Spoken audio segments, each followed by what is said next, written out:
savez, le jour de Tisha B'Av, on n'a pas le droit de dire bonjour ou de bénir son prochain avec la bracha de Shalom Aleichem. Et c'est seulement si une personne, on lui dit Shalom ou bien Boker Tov ou bonjour, qu'elle a le droit de répondre mais d'une manière sérieuse pour ne pas vexer la personne qui lui a lancé le Shalom, le bonjour, mais sinon on n'a pas le droit de dire Shalom. C'est un signe de deuil que nous manifestons le jour de Tisha B'Av. En ce qui concerne Tisha B'Av, nous avons 5 interdits essentiels.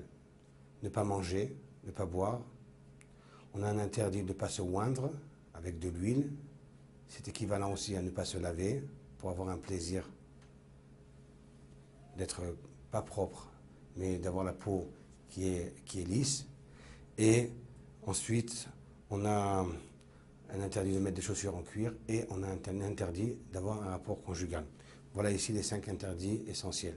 Et on va commencer alors par manger, boire, Baruch Hashem, les gens connaissent, mais Netilat Yadayim, se laver les mains, puisque on se lave ici. Et c'est interdit de se laver quoi que ce soit, aucun membre. Alors comment on fait Netilat Yadayim? J'espère que ce matin, vous vous êtes souvenu qu'il fallait faire Netilat Yadayim que jusqu'aux phalanges, les phalanges des doigts.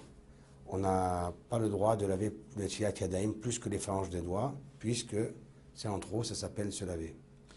Par contre, en ce qui concerne la Netilat Yadayim des Kohanim, ou bien la Netilat Yadayim de quelqu'un qui serait obligé de manger pour des raisons de santé, alors là, ils ont le droit, peut-être même le devoir, de faire Netilat Yadayim jusqu'au poignet, comme la halakha l'exige.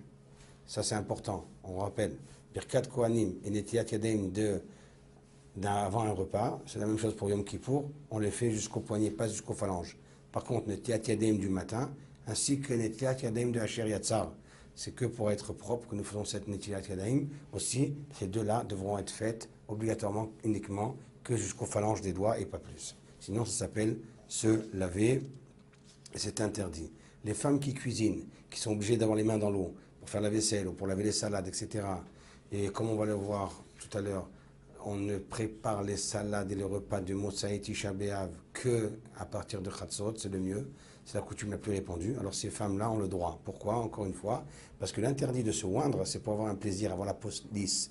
Mais si on se lave, pas pour plaisir, c'est parce qu'on a une saleté, par exemple de la boue qui est tombée sur les mains. Ou bien on se lave pas pour un plaisir, mais parce qu'on est en train de faire la vaisselle, ou bien parce qu'on est en train de laver les salades, là c'est autorisé. Donc voilà pour ce qui concerne pour les femmes qui font la vaisselle, etc., ou quelqu'un qui devrait laver un enfant. Donc les mains qui sont sales à ce moment-là, c'est pas un problème, parce qu'on ne fait pas ça pour un plaisir. Mettre des chaussures en cuir, c'est interdit. On pourrait éventuellement permettre, il faudrait demander à un rave pour une femme, dans les 30 jours après son accouchement, de mettre des chaussures en cuir. Elle n'aurait certainement pas d'interdit de mettre des chaussures en cuir pendant cette période. On n'a pas le droit d'avoir des plaisirs. Alors parmi les plaisirs qu'on n'a pas le droit d'avoir, les jouissances, c'est d'étudier la Torah, puisque l'étude de la Torah apporte une jouissance. Comme il est dit, Pekudei Hashem Yesharim Mesam Chelev. Les lois d'Akadosh Baruch Hu sont tellement droites qu'elles nous rendent joyeuses. Donc on a le droit d'étudier des halachot basiques en ce qui concerne Tisha B'Av, les halachot de la Havelut, par exemple, Iyov, c'est des épisodes tristes dans Echa et dans Jérémie, Yermia, etc. Mais on n'a pas le droit d'étudier de la Torah qui apporterait une certaine jouissance. Et donc, certains rabbins veulent nous dire qu'on n'a pas le droit d'étudier même des livres de Moussar, de morale, mais le Rav Ovadia Yosef nous permet d'étudier ces livres de Moussar qui éveillent la tchouva. Certains ont voulu extrapoler par là aussi l'interdiction de fumer. Quoi qu'il en soit, à Tisha B'Av, fumer en public, c'est sûr que c'est à éviter. Et on devra fumer s'il y en a besoin, qu'en cachette, qu'à la maison, c'est-à-dire sans que personne nous voie. En ce qui concerne le Tehillim, alors le Rav Ovadia Yosef nous dit que celui qui se permet, il a de quoi s'appuyer. Il faut savoir que le Chazon Ish lui permettait en tous les cas. Et le Rav Ovadia Yosef est plus tenté à dire qu'on n'a pas le droit de lire les Tehillim. Tous les restants des tfilotes, bien qu'ils sont composés par des morceaux de Torah, comme par exemple le Ktoret, la Shirat Hayam, pour ceux qui ont l'habitude de lire la Shirat Hayam, puisque certains ont l'habitude de ne, à la place de dire Shirat Hayam, Aziashir Moshe, le matin à la Tfila, ils nous disent un autre passage de Ha'azinu Shamaim Va'adabera, qui raconte là-bas les malédictions qu'on aurait si on n'écouterait pas la Torah d'Hachem, on ne serait pas dans ses chemins, on aurait la destruction du Beth Amikdash. À la place de la Shira, le Beth Yosef nous dit de dire Azinu. Mais le Rav Ovadia Yosef nous souligne que dans cette histoire, notre coutume est comme le Rama, de dire la Shirat Hayam, malgré le fait que c'est interdit de lire la Torah. On a le droit de travailler en ce qui concerne Menechet Aved, des choses qui sont perdues, c'est-à-dire que si on ne travaille pas, on va perdre son travail, on va perdre un gain. Alors c'est Davar Aved, alors là c'est permis, c'est comme Cholamoued. Mais sinon, on n'a pas le droit de travailler. Il y a deux coutumes en fait. Une coutume qui permet de travailler à Tisha B'Av, une coutume qui est interdite de travailler à Tisha B'Av.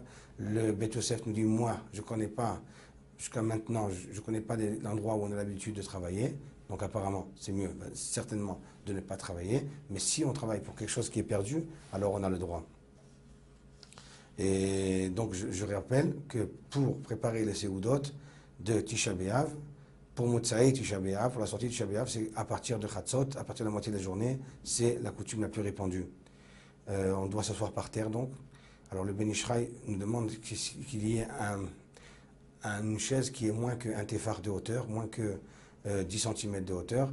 Le Rav Ovadia Yosef nous dit qu'il serait bien donc de s'asseoir sur une chaise qui a moins que un 10 cm de hauteur, mais si quelqu'un est âgé ou fatigué et qu'il a du mal à s'asseoir dans une chaise pareille, on pourra lui permettre tant que c'est moins que 3 tfachim.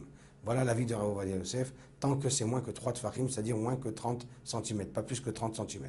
Ça, c'est son avis du Rav Ovadia Yosef. Sur ce, beaucoup de rabbanim, comme le Steipler, le père de Rav Chaim Kanievski, le Chazon Ish, ont été permissifs, même plus que 3 tfachim, tant que l'on voit que ce n'est pas une chaise normale. C'est important de souligner et de savoir, dans le cas de besoin ou certaines personnes qui ont du mal à faire et se calquer à l'avis du Rav Ovadia Yosef. En ce qui concerne la bracha de Nahem, qu'on dit pendant la prière, la coutume à Yerushalayim, c'est de dire Nahem, cette prière-là, dans toutes les tfilotes, Arvit, Shacharit et Mincha. Alors que beaucoup d'Ashkenazim, surtout, ont l'habitude de ne dire cette prière que pendant la tfila de Mincha. On retrouve certains Sidurim Sfarad où il ne figure Nahem que dans la tfila de Mincha et pas ailleurs. En ce qui concerne le matin, j'espère que vous êtes rappelés de ne pas faire la bracha de She'asi Kol Sorki, c'est la bracha que nous récitons lorsque nous mettons des chaussures en cuir, qu'on ne récite pas à Tisha B'Av puisqu'on ne met pas des chaussures. Mais si quelqu'un a prononcé par inadvertance la bracha de She'asi Kol Sorki parce qu'il a oublié ou bien parce qu'il était habitué, c'est pas grave, c'est pas une bracha levatala. Malgré tout, il a de quoi s'appuyer pour pouvoir se permettre d'avoir dire cette bracha. Motsaï Tisha B'Av, la coutume des Sfaradim, c'est de se permettre de se laver le corps et de laver les habits. Le Kaf HaChaim rapporte néanmoins qu'il avait la coutume de ne pas permettre de laver et de se laver les habits, mais c'est la coutume la plus répandue. Ensuite, en ce qui concerne le vin et la viande, on évitera de manger le vin et la viande, même le 10 Av, même pour les Sfaradim. On espère que le Mashiach Tzidkenu, il va se dévoiler à nous. Amen.